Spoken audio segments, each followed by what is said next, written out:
ating papasukin ngayong araw sa The Session Hall. Annual budget ng 26 na barangay sa lungsod aprobado ng Sangguniang Panlunsod. 5 pang barangay nakatakdang dumalo sa sesyon upang maipagkaloob na ang pondo at maidepensa ang kanilang mga inihandang budget proposal. Vice Mayor Belen Fernandez at ilan pang konsehal ng mayorya dumalo sa lingguhang talakayan ng Pangasinan Press Club Incorporated, sari-saring issue isa-isang binigyan ng linaw. Sari-saring kaganapan sa lungsod sa nagdaang linggo ating silipin. At pakinggan ang hinaing ng Barangay Council, magulang at mag-aaral ng Barangay Tebeng ukol sa di napapakinabangang paaralan sa kanilang barangay sa boses na kabalayan. Lahat ng iyan tutukan dahil your attendance is a must sa The Session Hall.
Isa-isang idinipensa ng 26 sa 31 barangay sa lungsod ang kani-kanilang mga annual budget sa regular session ng Konseho noong ika-25 ng Abril.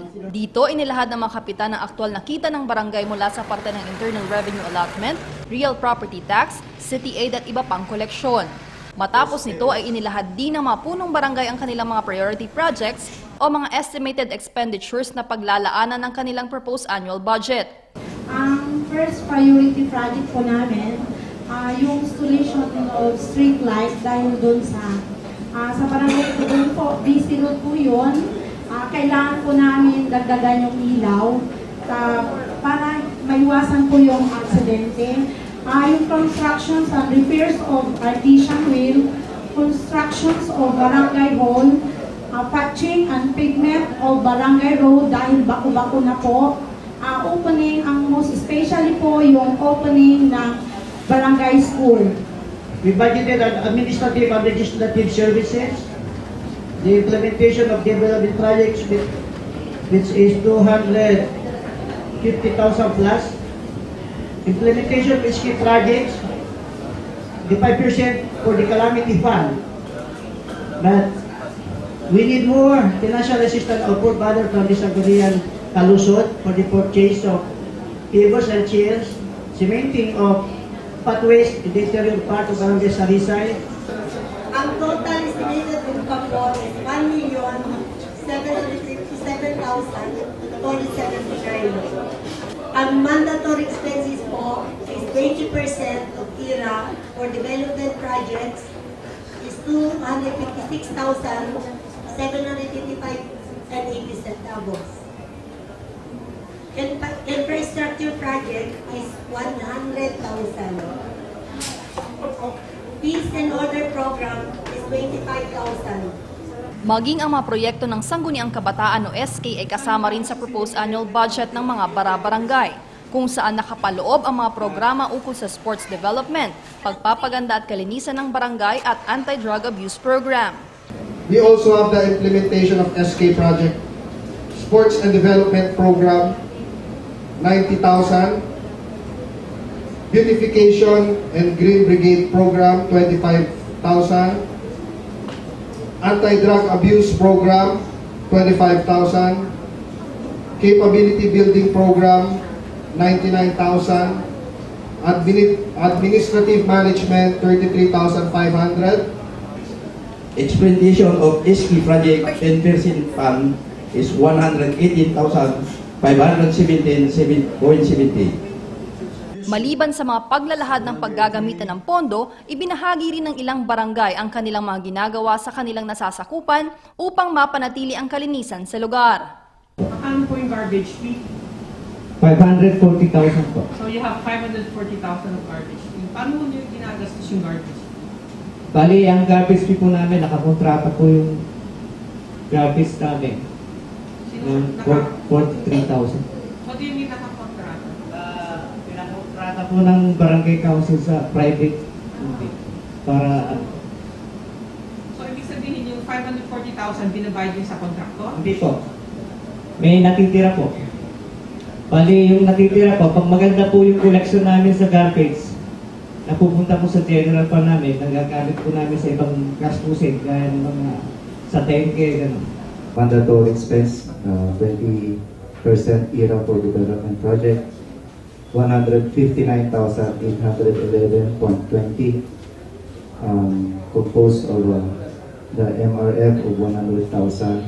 Since hindi pa po namin malagyan totally ng building po yung MRF, iniipon po namin yung pera for the SETA program. So magkakaroon kayo ng sariling segregation sa MRF? Bagamat may ilang kapitan na hindi nakadalo sa sesyon ng SP, nagpadala naman ang mga ito ng kinatawan upang idepensa ang kanilang mga pondo. Matapos ang paglalahad ng mga punong barangay na naroon ng araw na iyon, agad na ipinanukala ni Councilor Jeslito Sin, Chairman ng Committee on Finance, ang pag-aaproba sa Draft Resolution number 4755 o pagre-review sa Barangay Appropriation Ordinances at aprobahan ito upang tuluyan ng maisabatas ang Resolution number 6596-2011 na agad namang sinigundahan ng mga konsehales na naroon sa sesyon na kinabibilangan ni na Councilor Maybelline de la Cruz Fernandez, Alfie Fernandez, Carlos Reyna, Dada Reyna at Alvin Cocchia.